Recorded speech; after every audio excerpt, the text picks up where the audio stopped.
રફલ trap ગોઠવી 3 લાખની લાંચ લેતા એક કર્મચારીને રંગે હાથે ઝડપી લીધો છે. MM પટેલના કોલેજના ટ્રસ્ટી તિમિર અમીન ફરાર થઈ ગયા છે. પેન્શન અને GPF ફાઇલ માટે લાંચ માંગવામાં આવી હતી. કુલ 5 લાખ રૂપિયાની લાંચની માંગણી કરી હતી. અગાઉ 2 લાખ રૂપિયા આપી દેવામાં આવ્યા હતા અને બાકીના 3 લાખ લેતા આજે તેઓ ACBના છટકામાં ફસાઈ ગયા. પંકજ વિદ્યાલય કેમ્પસમાં વોચમેન પૈસા લેતા પકડાયો. ACBએ સ્થળ પરથી 3 લાખ રૂપિયા જપ્ત કર્યા.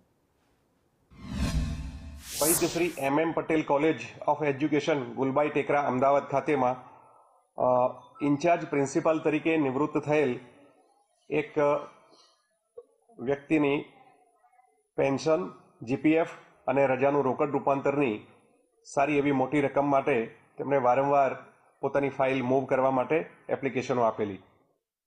એમાં સહી કરવા માટે કોલેજના ટ્રસ્ટી તિમિરભાઈ વિનુભાઈ અમીન એમણે સહી કરવા માટે 5 લાખ રૂપિયાની માગણી કરેલી.